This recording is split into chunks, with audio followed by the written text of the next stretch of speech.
Hi hello నమస్తే. నేను మీ కట్టా కార్తీక్. బోరుగడ్డ అనిల్ కుమార్ చుట్టూ సోషల్ మీడియాలో గత 2 రోజులుగా రకరకాల కథనాలు ప్రచారంలో వస్తున్నాయి. మీ అందరూ చూస్తా ఉన్నారు. అయితే దానికి వివరణ ఇస్తూ బోరుగడ్డ అనిల్ కుమార్ ఒక సెల్ఫీ వీడియో రిలీజ్ చేశాడు. సోషల్ మీడియాలో నడుస్తున్న కథనాలేంటి? బోరుగడ్డ అనిల్ కుమార్ ఇచ్చిన వివరణ ఏంటి? ఈ రెండిట్లో ఏది వాస్తవం అనేది మనం మాట్లాడుకునే ప్రయత్నం చేద్దాం. ఫస్ట్‌గా సోషల్ మీడియాలో నడుస్తున్న కథనాలు ఏందంటే 2024 అక్టోబర్‌లో పలు కేసుల్లో బోరుగడ్డ అనిల్ కుమార్ అరెస్ట్ అయ్యాడు. రాజమండ్రి సెంట్రల్ జైలుకి వెళ్ళాడు రిమాండ్ ఖైదీగా. అయితే గత నెల 2025 ఫిబ్రవరి 14వ తారీఖున మా అమ్మకి ఆరోగ్యం బాలేదు, నాకు మధ్యంతర బెయిల్ ఇప్పించండి అని చెప్పేసి కోర్టులో లంచ్ మోషన్ దాఖలు చేసుకున్నాడు. ఫిబ్రవరి 15వ తారీఖు అతనికి మధ్యంతర బెయిల్ దక్కింది. ఫిబ్రవరి 28వ తారీఖు వరకు కోర్టు అతనికి మధ్యంతర బెయిల్ ఇచ్చింది.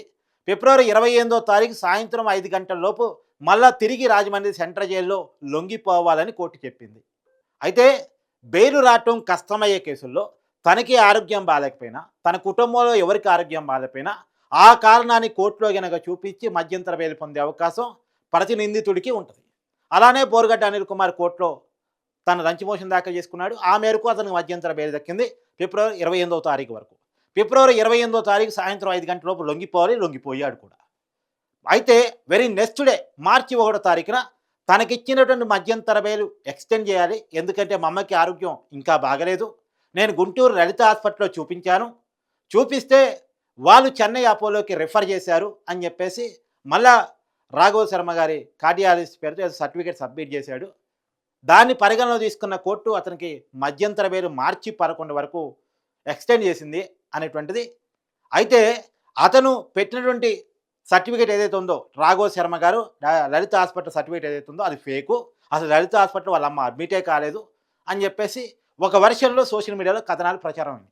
ఒక ఫేక్ సర్టిఫికేట్ చూపించేసి బోరుగడ్డ అనిల్ కుమార్ బెయిల్లో బయటకు వచ్చాడు. తర్వాత ఫోన్ స్విచ్ ఆఫ్ పెట్టాడు, ఎక్కడున్నాడో కూడా దొరకట్లేదు అనేటువంటి ప్రచారం జరిగింది. దానికి బోరుగడ్డ అనిల్ కుమార్ సెల్ఫీ వీడియో ద్వారా వివరణించుకునే ప్రయత్నం చేశాడు.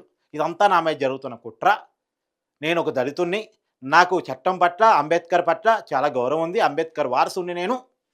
అయితే నేను చెన్నైలో మా అమ్మని చూసుకుంటూ ఉన్నాను, నా మీద కూటమి ప్రభుత్వం కుట్ర చేస్తూ ఉంది, నన్ను చంపే ప్రయత్నం చేస్తూ ఉంది, నాకు ప్రాణహాని కూడా ఉంది, నాకు ఏదైనా జరిగితే దానికి నారా లోకేష్, పవన్ కళ్యాణ్, చంద్రబాబు కారణం అని వివరణిస్తూ సెల్ఫీ వీడియో రిలీజ్ చేశాడు.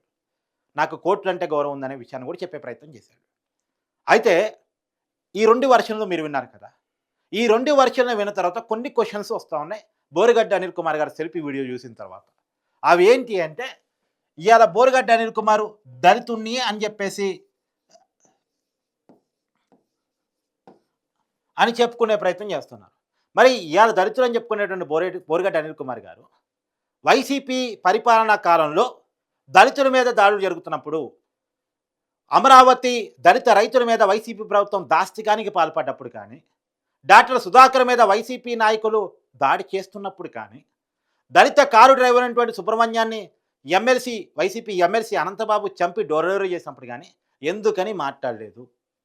దళితుల మీద వైసీపీ పరిపాలనా కాలంలో దాడులు జరుగుతున్నప్పుడు ఒక సోషల్ మీడియా యాక్టివిస్ట్గా ఎందుకని వీడియోలు చేయలేదు? ఎందుకని మాట్లాడలేదు? మాట్లాడి ఉంటే ఇలా దళిత సమాజం మొత్తం కూడా బోరుగడ్డ అనిల్ కుమార్ పక్కన నిలిచి ఉండేది కదా అని అనేక మంది దళిత నాయకులు ప్రశ్నిస్తూ ఉన్నారు. రెండోది, ప్రాణహాని ఉంది.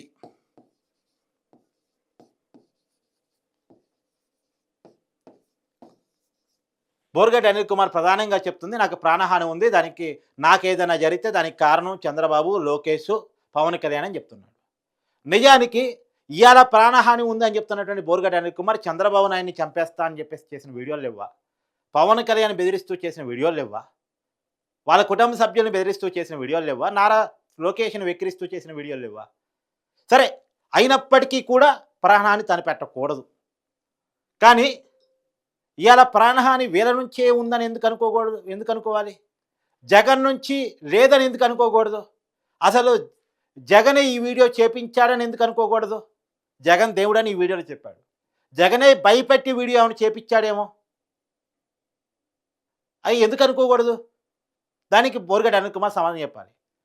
జగనే బెదిరించి ఇలా చెప్పు, నీకేదైనా జరిగితే చంద్రబాబు, నారా లోకేష్, పవన్ కళ్యాణ్ మీద తోసేయాలని మేము అనుకుంటున్నాం కాబట్టి నువ్వు ఇలానే చెప్పాలని బెదిరించామన్న వీడియో చేపించాడని మనం ఎందుకు అనుకోకూడదు? ఎందుకంటే బోరుగడ్డ అనిల్ కుమార్ కరెక్ట్‌గా ఎక్కడి నుంచి వీడియో చేశాడనేది మనకు తెలీదు. అతనైతే చెన్నైలో నుంచి వీడియో చేస్తున్నాను, చెన్నైలో ఉన్నా అని చెప్పుకున్నాడు.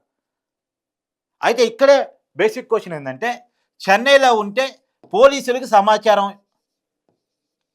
ఇవ్వటానికి వచ్చిన ప్రాబ్లమ్ ఏంటి? పోలీసులకు సమాచారం ఇవ్వటానికి ఉన్న ప్రాబ్లమ్ ఏంటి? పోలీసులకి సమాచారం ఇవ్వచ్చు గదా! పోలీసులకి అందుబాటులో ఉండొచ్చు గదా! మధ్యంతర బెయిల్‌లో ఉన్నటువంటి వ్యక్తి పోలీసులకి అందుబాటులోనే ఉండాలి కదా! పోలీసులకి సమాచారం లేదని పోలీసులు చెప్తున్నటువంటి నేపథ్యంలో, పోలీసులకి అందుబాటులో లేకుండా తిరగాల్సిన అవసరం బోరుగడ్డ అనిల్ కుమార్‌కి ఏంటి? దీనికి నిజంగా పోలీసులకు అందుబాటులో ఉన్నప్పటికీ లేరని చెప్తున్నారా? ఈ విషయాన్ని బోరుగడ్డ అనిల్ కుమార్ చెప్పాలి. పోలీసులకు సమాచారం లేకుండా తిరగాల్సిన అవసరం బోరుగడ్డ అనిల్ కుమార్‌కి ఎందుకొచ్చింది? ఫోన్‌లన్నీ స్విచ్ ఆఫ్ ఎందుకయ్యాయి? అనేటువంటి విషయాన్ని కూడా బోరుగడ్డ అనిల్ కుమార్ చెప్పాలి. నిజానికి నాలుగో క్వెషన్, చాలామంది అనుకుంటుంది ఏందంటే, బోరుగడ్డ అనిల్ కుమార్ బెంగుళూరు ప్యాలెస్‌లో ఉన్నాడు. చెన్నైలో లేడు, బెంగుళూరు ప్యాలెస్‌లో ఉన్నాడు అని చెప్పేసి కొంతమంది ప్రచారం చేస్తా ఉన్నారు.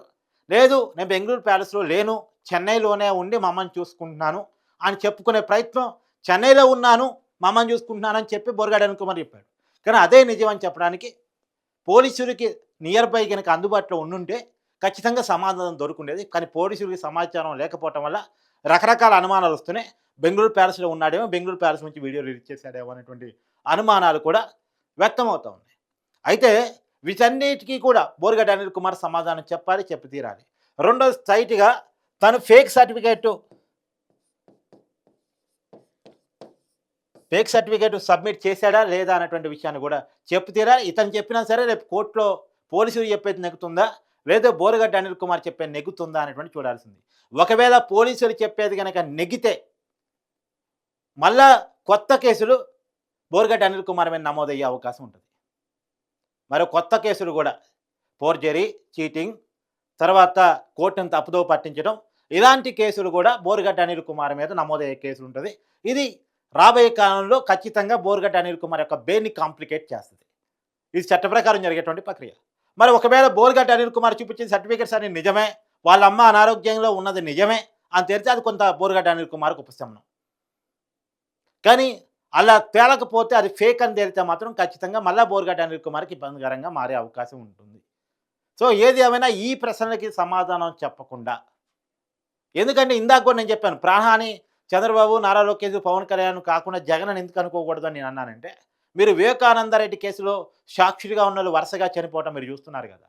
సో వాళ్ళు ఏదైనా చేయడానికి సమర్థులు కాబట్టి, అటువైపు నుంచి అన్ని వేళ్ళు ఇవాళ చూపిస్తున్నాయి కాబట్టి, రౌడీ కల్చరు, ఫ్యాక్షన్ కల్చరు వైసీపీలో ఉన్నాయి అన్నది వాళ్ళ కుటుంబమే చెప్తుంది కాబట్టి, మనం చెప్తుంది కాదు.